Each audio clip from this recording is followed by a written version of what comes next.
आगे बढ़ते हैं। चंडीगढ़ मेयर चुनाव को लोकतंत्र की हत्या करार दिया गया है। चुनाव प्रक्रिया का वीडियो देखने के बाद सुप्रीम कोर्ट ने प्रिसाइजिंग ऑफिसर की भूमिका को लेकर बेहद सख्त टिप्पणी की। कहा कि इस वीडियो को देखकर स्तब्ध हूं और ऑफिसर पर मुकदमा चलाया जाना चाहिए, यह कहा गया है।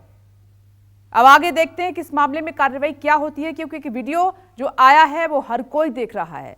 सुप्रीम कोर्ट ने Punjab and Haryana high court के रजिस्ट्रार से कहा है कि वो चुनाव प्रक्रिया का पूरा वीडियो अपने कब्जे में ले लें। और यही नहीं, कोर्ट ने नगर निगम की 7 फरवरी को प्रस्तावित पहली बैठक पर भी रोक लगा दी है।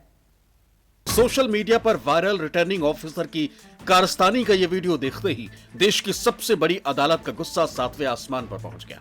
चीफ जस्टिस ऑफ इंडिया ने इसे लोकतंत्र की हत्या बता दिया। चीफ जस्टिस डीवाई चंद्रचूड़ की अगुवाई वाली सुप्रीम कोर्ट की 3 जजों के बेंच ने चंडीगढ़ मेयर चुनाव को चुनौती देने वाली याचिका पर सुनवाई करते हुए रिटर्निंग ऑफिसर को लेकर बेहद कड़ी टिप्पणी की। सीजेआई डीवाई चंद्रचूड़ ने कहा, यह स्पष्ट है कि प्रिजाइडिंग ऑफिसर ने मतपत्रों को खराब किया, उन पर मुकदमा चलाया जाना चाहिए। वो कैमरे में क्यों देख रहे हैं? ये लोकतंत्र का मजाक है, लोकतंत्र की हत्या है। हम आश्चर्यचकित हैं। क्या रिटर्निंग ऑफिसर का यही व्यवहार होता है? रिटर्निंग अधिकारी को बताएं कि सुप्रीम कोर्ट उस पर नजर रख रहा है। जो कुछ हुआ उससे हम बस स्तब्ध हैं। हम इस तरह लोकतंत्र की हत्या की इजाजत नहीं दे सकते। चुनावों का पूरा record high court registrar general के पास जब्त कर लिया जाए। मतपत्र वीडियोग्राफी को भी संरक्षित रखा जाए। रिटर्निंग ऑफिसर सारे record high court registrar general को सौंप दें। निगम की 7 फरवरी को होने वाली पहली बैठक अनिश्चितकाल के लिए स्थगित रहेगी, यानी नगर निगम के नए मेयर के कामकाज पर फिलहाल रोक रहेगी। और सुप्रीम कोर्ट ने बहुत ही सीरियस व्यू लिया है, क्योंकि जो सर्टिफाइड वीडियो था, इसका जो हाई कोर्ट की डायरेक्शन पे वीडियोग्राफी हुई थी, वो कोर्ट में देखा गया और उसको देखकर सुप्रीम कोर्ट को ये लगा कि जो प्रिजाइडिंग ऑफिसर है वो खुद बैलेट पेपर के ऊपर अपने पेन के साथ निशान लगाकर बैलेट पेपर को डिफेस कर रहा है और ऐसे ही बैलेट पेपर को बाद में रिजेक्ट करके जो जीता हुआ कैंडिडेट था 20 वोट के साथ, उसको सिर्फ 12 वोट देकर उसको हरा दिया गया है। कोर्ट ने अगली तारीख नेक्स्ट मंडे के लिए रखी है और ये इंटरिम डायरेक्शंस किए हैं कि जो सारा रिकॉर्ड है प्रिजाइडिंग ऑफिसर का, वो डिप्टी कमिश्नर रिकॉर्ड लेकर आज के आज रजिस्ट्रार हाई कोर्ट के पास जमा कराएं और जो भी मीटिंग्स आगे म्युनिसिपल कॉरपोरेशन की रखी गई हैं उनको स्थगित किया गया है। चंडीगढ़ मेयर चुनाव में कांग्रेस समर्थित आम आदमी पार्टी के उम्मीदवार कुलदीप कुमार ने नए सिरे से मेयर चुनाव की मांग करते हुए अदालत का दरवाजा खटखटाया था। वरिष्ठ वकील अभिषेक मनु सिंघवी ने सीजीआई को पेन ड्राइव देकर बताया कि चुनाव में क्या क्या हुआ था। कथित तौर पर इसी पेन ड्राइव में प्रिजाइडिंग ऑफिसर का ये वीडियो भी था, जिसमें देखा गया कि वो मत पत्रों पर कलम चला रहे।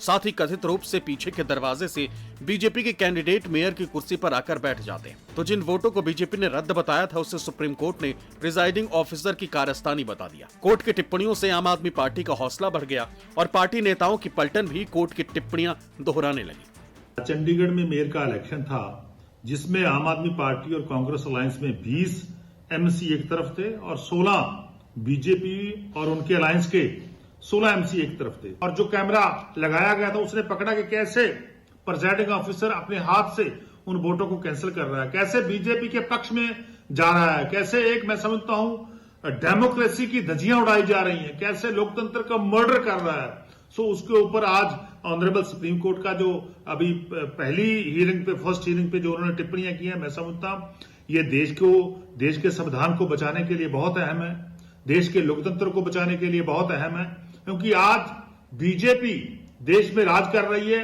और देश का लोकतंत्र खतरे में है।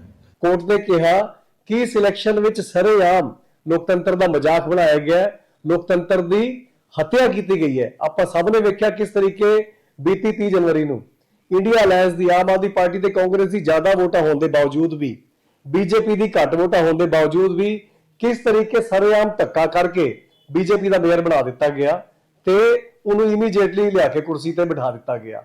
ਸੁਪਰੀਮ ਕੋਰਟ ਵਿੱਚ ਮਾਮਲੇ ਦੀ ਸੁਣਵਾਈ ਹੋਈ।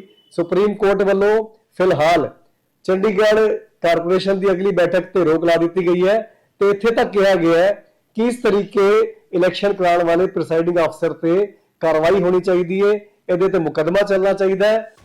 सुप्रीम कोर्ट में चंडीगढ़ मेयर चुनाव पर सुनवाई से पहले ही आम आदमी पार्टी की पलटन बीजेपी से दिल्ली के मुख्यमंत्री अरविंद केजरीवाल और मंत्री आतिशी को मिले नोटिस का हिसाब मांग रही थी। हालांकि दोनों में से किसी ने दिल्ली पुलिस को तो कोई लिखित जवाब नहीं दिया, लेकिन मीडिया के सामने इन सवालों को ही गलत ठहरा दिया। केजरीवाल ने दावा किया कि सिर्फ वही नहीं, पूरा देश जानता है कि विधायकों की खरीद फरोख्त कौन करता है। चुनी हुई सरकारों की हत्या करना किन लोगों की आदत है। वो ये पूछ रहे हैं कि किन लोगों ने आम आदमी पार्टी के एमएलएज को खरीदने के लिए किन लोगों ने अप्रोच किया। ये किसी से छुपा है, सारी दुनिया जानती है। इस देश में एक ही पार्टी है जो सबको खरीद रही है। जिन्होंने गोवा में सरकार तोड़ के बनाई उन्होंने ही किया, हमारा भी। जिन्होंने महाराष्ट्र में एनसीपी तोड़ी उन्होंने ही हमारे एमएलएज को। जिन्होंने महाराष्ट्र में शिवसेना तोड़ी, कर्नाटक में सरकार गिराई, राजस्थान में सरकार गिराने की कोशिश की, ये जो पूरे देश के अंदर जिन्होंने उन क्राइम ब्रांच के अफसरों को भेजा वही है इसके पीछे। जब सच जूते पहन रहा होता है तब तक एक झूठ आधी दुनिया की सैर कर चुका होता है। वही अरविंद केजरीवाल का हाल है कि झूठ बोलने में उनकी महारत हासिल है। भ्रष्टाचार चोरी में उलझ के रह गए हैं केजरीवाल, वरना दिल्ली में सरकार चलाना कोई इतना मुश्किल नहीं था। लेकिन क्योंकि आपने चोरी किया, भ्रष्टाचार किया और कुछ जमीन आपके पास बची नहीं है, तो आप कुछ भी अनाप शनाप बोलते हैं। तो इसलिए हम कह रहे हैं कि जांच एजेंसी अपना काम कर रही है, सच अपनी सबके सामने आएगा और सबको दिखेगा भी। कैसे मुख्यमंत्री अरविंद केजरीवाल जी के आवास के बाहर जब क्राइम ब्रांच, दिल्ली पुलिस के क्राइम ब्रांच के दर्जन करीब ऑफिसर, जिसमें कई सीनियर ऑफिसर खड़े थे, उनकी टीम पहुंचने के पहले सारी मीडिया वहां पे पहुंच गई थी। किसने बताया मीडिया को? भाजपा ने बताया।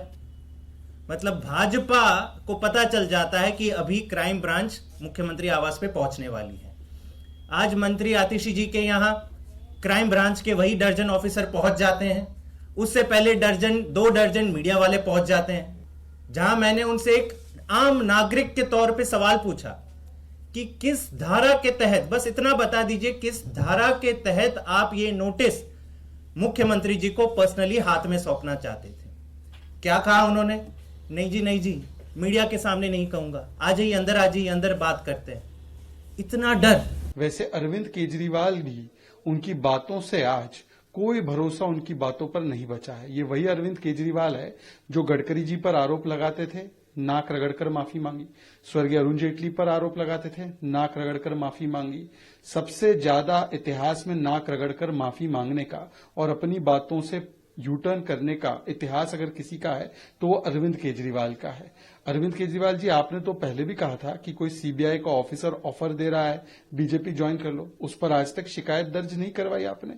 ये लगातार 2013 से इस प्रकार के बिना सिर पैर के आरोप आम आदमी पार्टी के लोग अपनाते हैं, लगाते हैं। आज जब इन आरोपों पर सबूत मांगने आपके द्वार पुलिस पहुंची है तो उनका सहयोग कीजिए। कर्नाटक 2019 मई 2018 में कांग्रेस और जेडीएस की सरकार बनी, एचडी कुमारस्वामी मुख्यमंत्री बने। मध्य प्रदेश 2020 कमलनाथ मुख्यमंत्री थे, कांग्रेस की सरकार थी। 22 कांग्रेस के विधायक कांग्रेस छोड़कर, टूटकर भारतीय जनता पार्टी में शामिल हो गए। तो जो उन कांग्रेस के 22 विधायकों को खरीदने आए थे, उनको तोड़ने आए थे, वही आम आदमी पार्टी के विधायकों के पास आए। दरअसल दिल्ली के मुख्यमंत्री अरविंद केजरीवाल और उनकी सरकार की मंत्री आतिशी ने बीजेपी पर आम आदमी पार्टी विधायकों की खरीद फरोख्त की कोशिश के आरोप लगाए थे। इन आरोपों के बाद दिल्ली पुलिस की क्राइम ब्रांच ने केजरीवाल और आतिशी को नोटिस थमा दिया और दोनों से 5 फरवरी को इसका सबूत मांग लिया। लेकिन आम आदमी पार्टी ने दिल्ली पुलिस के नोटिस को नाटक बता दिया। चंडीगढ़ से अमित पांडे के साथ प्रभाकर मिश्रा, दिल्ली न्यूज़ 24।